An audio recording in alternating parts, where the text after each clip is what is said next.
Hello students, आप सभी लोगों का इंग्लिश ग्रामर की वीडियो सीरीज़ में स्वागत है। आई होप आप सभी लोग बहुत अच्छे होंगे और साथ ही साथ पिछले वीडियो के माध्यम से आप लोग का पढ़ाई भी बहुत अच्छे से चल रहा होगा।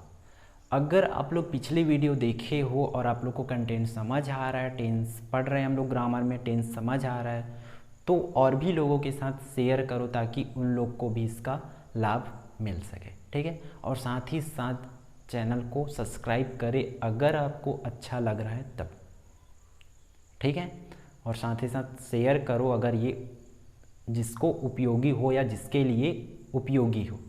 ठीक है, ये वीडियो सीरीज़ जो है आप लोग के कक्षा 10वीं 11वीं 12वीं और साथ ही साथ 9वीं के लिए भी इम्पॉर्टेंट है टेंस, क्योंकि टेंस से ही बाकी ग्रामर क्या होते हैं, रिलेटेड होते हैं, इससे ही ज्वाइंट होते हैं। इसलिए मैं सबसे पहले किसको स्टार्ट किया हूँ, टेंथ और हाई स्कूल और हायर सेकेंडरी स्कूल दोनों के लेवल के अकॉर्डिंग मैं क्या बता रहा हूँ, ग्रामर बता रहा हूँ। ठीक है, ठीक, तो आज का क्लास स्टार्ट करते हैं। हम लोग आज की क्लास में देखने वाले हैं पास्ट सिंपल टेंस। कौन सा? पास्ट सिंपल टेंस देखेंगे। इसमें सबसे पहले पास्ट। पास्ट का मतलब होता है भूतकाल। अब तो हिंदी और भी अजीब लग रहा होगा ना, भूतकाल कि आ रहा है समझ हिंदी से। तो भूतकाल या पास्ट का मतलब होता है जो क्या हो, बीत चुका हो। ठीक है, बीत चुका हो या वो समय चला गया हो, उसी को हम लोग क्या बोलते हैं, पास्ट बोलते हैं। तो इसमें इसका पहचान पास्ट का ये है कि हर सेंटेंस को हम लोग किससे बोल सकते हैं, था से बोल सकते हैं। जैसे पूरे प्रेजेंट का जब सीरीज देखे थे हम लोग, प्रेजेंट टेंस का क्लासेस देखे तो उसमें क्या आता था, लास्ट में हा आता था। वैसे ही इसका आइडेंटिफिकेशन, इसका वर्ड है था। ठीक है, इससे हम लोग पहचान सकते हैं। कैसे? मैं खाना खाया था, मैं कल सोया था, मैं कल पढ़ रहा था, माँ कल खाना बना रही थी। इस टाइप के सेंटेंस इस वाले में आएगा। क्लियर है?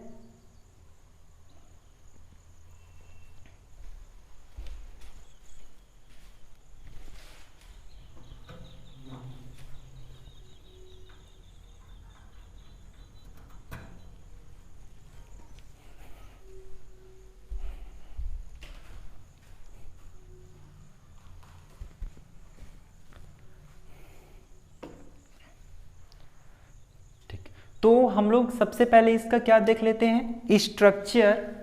तो स्ट्रक्चर हो जाएगा इसका, कौन सा, पास्ट सिंपल टेंस का स्ट्रक्चर हो जाएगा सब्जेक्ट प्लस वर्ब का सेकेंड फॉर्म प्लस ऑब्जेक्ट।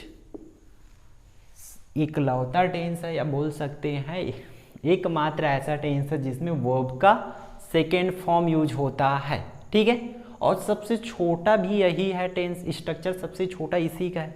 और याद रखना, एकमात्र ऐसा टेंस है, एकमात्र ऐसा बॉक्स है जिसमें हम लोग का सेकेंड फॉर्म यूज होता है। क्लियर है? ठीक, इसका हिंदी में पहचान देख लेते हैं। साथ ही साथ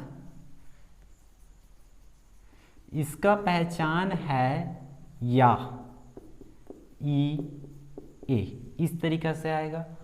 और लास्ट में था हो सकता है, या तो ये अधूरा भी रहेगा। ठीक है, अब देखो या कैसे, मैं खाना खाया था, वह आई थी, आ रहा है आई थी, आई आगे ये, हम गए थे, ये आ गया था। इस तरीके से सेंटेंस रहेगा, तब हम लोग उसको इस फॉर्मूला के अकॉर्डिंग, इस स्ट्रक्चर के अकॉर्डिंग क्या करेंगे, फॉर्मेशन करें। अब अधूरा का बात बोल रहा हूँ, अधूरा क्यों बोल रहा हूँ, अगर मैं बोला कि मैं खाना खाया, मैं पढ़ा, तुम सोई, इस तरीका के सेंटेंसेस आएगा, तब भी हम लोग इसी स्ट्रक्चर के अकॉर्डिंग क्या करेंगे, उसको फॉर्मेशन करेंगे, इसी स्ट्रक्चर के अकॉर्डिंग बनाएंगे। ठीक है, तो आप लोग उसका पहचान अच्छे से याद रखें।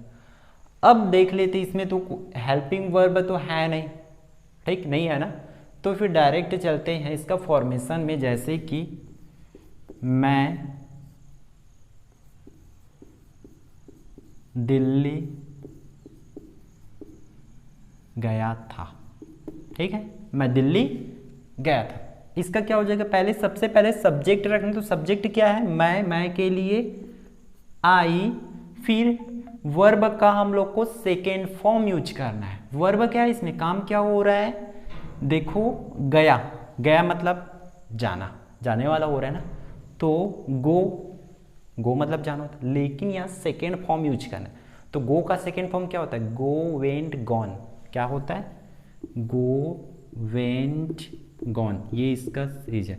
फर्स्ट फॉर्म, ये सेकेंड फॉर्म होता है और ये थर्ड फॉर्म होता है, याद रखना, ठीक है। गो वेंट, तो सेकेंड फॉर्म यूज करने इसलिए यहाँ क्या लिखूंगा, आई वेंट टू, ठीक। फिर क्या लगाना है, ऑब्जेक्ट, कहाँ गया था, दिल्ली, तो Delhi, clear, I went to Delhi, clear. उसी तरह देख लो, और तुम खाना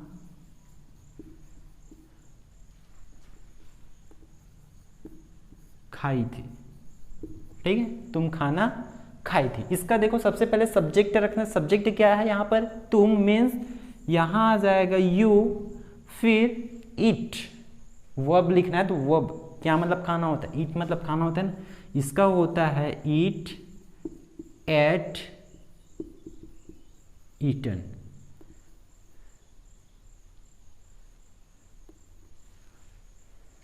ईट एट ईटन होता है इसका।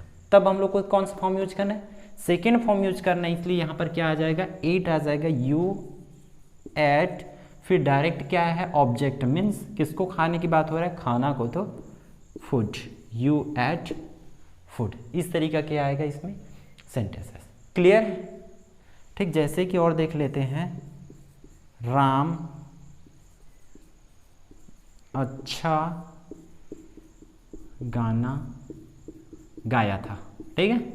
इसका देखो, इसको फॉर्मेशन करो, तो सबसे पहले किसको रखना है, सब्जेक्ट, तो सब्जेक्ट क्या हम लोग के पास, राम, तो मैं लिख दिया राम, फिर इस राम के बाद क्या आ जाएगा, हम लोग का वर्ब, डायरेक्ट वर्ब क्या है, इसमें क्या काम हो रहा है, गाने का काम हो रहा है ना, ठीक। तो क्या मतलब गाना होता है, सिंग, इसका होता है सिंग, सैंग, संग, ठीक है। तो सेकेंड फॉर्म यूज करने इसलिए क्या आएगा, सैंग, राम सैंग आ, फिर ऑब्जेक्ट क्या है, अच्छा गाना, मीन्स गुड सॉन्ग, क्लियर है, इस तरीका से आएगा इसमें।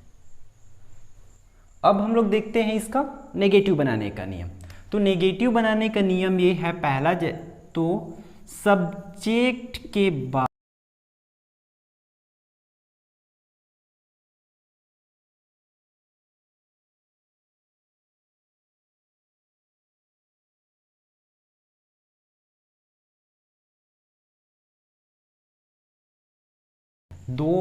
इसका दो रूल है, पहला सब्जेक्ट के बाद डिड नॉट लगाते, दूसरा मेन वर्ब का पहला फॉर्म लेते हैं। मेन वर्ब डिड नॉट वाला समझ आ गया होगा, सब्जेक्ट के बाद डिड नॉट लगा देंगे, लेकिन मेन वर्ब का पहला फॉर्म मीन्स देखो इसमें समझो, वेंट है दूसरा फॉर्म है ये, तो इसका पहला फॉर्म हो जाएगा गो, एट का ईट हो जाएगा, सैंग का सिंग हो जाएगा, क्लियर है। इसका हम लोग देखते हैं बना के नेगेटिव, जैसे कि अफर्मेटिव दिया हुआ है, आई वेंट टू दिल्ली का, अफर्मेटिव दिया हुआ है आई वेंट टू दिल्ली दिया हुआ है, इसका नेगेटिव करके देखो तो रूल के अकॉर्डिंग क्या बोल रहा है, रूल बोल रहा है सब्जेक्ट के बाद डिड नॉट लगा देना है। तो सब्जेक्ट को लिखो, सब्जेक्ट है आई, और इसके बाद लग जाएगा did not, I did not, फिर मेन वर्ब वेंट है, इसमें से वर्ब यही है ना, इसका फर्स्ट फॉर्म लिखेंगे तो आई डिड नॉट गो, फिर टू तो टू दिल्ली, इस तरीका से बनेगा इसका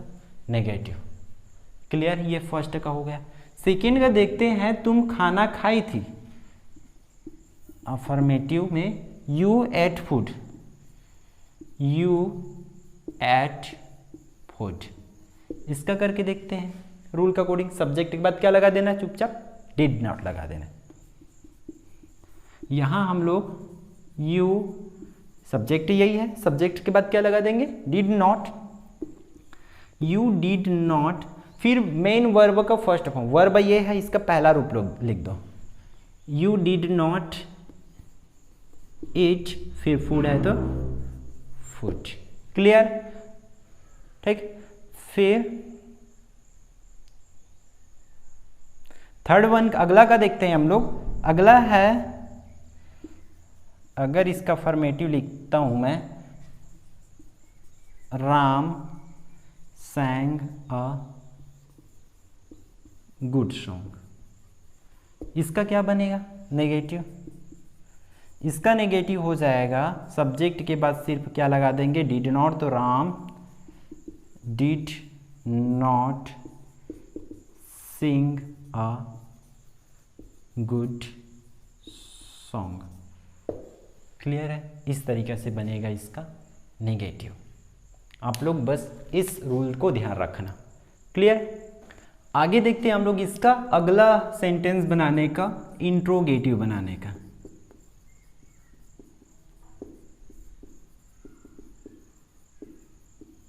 इंट्रोगेटिव बनाने का नियम। ये इंट्रोगेटिव में हम लोग क्या करते, जैसे पहले बॉक्स में देखे थे, जब प्रेजेंट सिंपल देख रहे थे तब डू या डच को सामने लिखते थे ना, लेकिन इसमें क्या है? डिड है। तो वही काम होगा, सब्जेक्ट्स के पहले क्या करेंगे इसका रूल।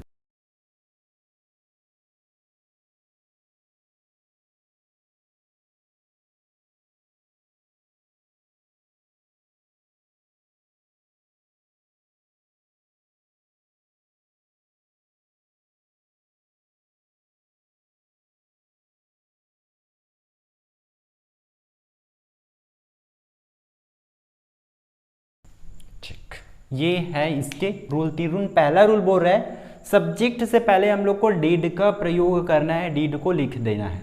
फिर मेन वर्ब का फर्स्ट फॉर्म V1 लिखा हूं, मीन्स फर्स्ट फॉर्म लिखना है। फिर अगला करना है और अंत में हम लोग को प्रश्नवाचक चिन्ह लगा देना, क्योंकि इंट्रोगेटिव मीन्स प्रश्न वाला तो आएगा ही। ठीक, जैसे कि देख लेते एक उदाहरण। क्या माँ चाय बनाई थी। ठीक है, क्या माँ चाय बनाई थी। ये इंट्रोगेटिव सेंटेंस है ना एक, हम लोग इसका भी बना सकते हैं। ठीक, उसको करके देखेंगे। पहले इसको देखो, अगर इसका इंट्रो बनेगा तो सबसे पहले इसका क्या करेंगे? सब्जेक्ट के पहले, सब्जेक्ट माँ है, माँ से पहले क्या लगा देंगे? डिड। डिड, फिर मदर, फिर इसके बाद क्या करेंगे? वर्ब का फर्स्ट फॉर्म लिख देना है। वर्ब का फर्स्ट फॉर्म लिखते हैं तो वर्ब क्या बनाना? तो मेक। Did mother make. फिर क्या ऑब्जेक्ट, क्या हम लोग किसको बना रहे हैं? चाय मीन्स टी। ये हो जाएगा हम लोग का इंट्रोगेटिव सेंटेंस।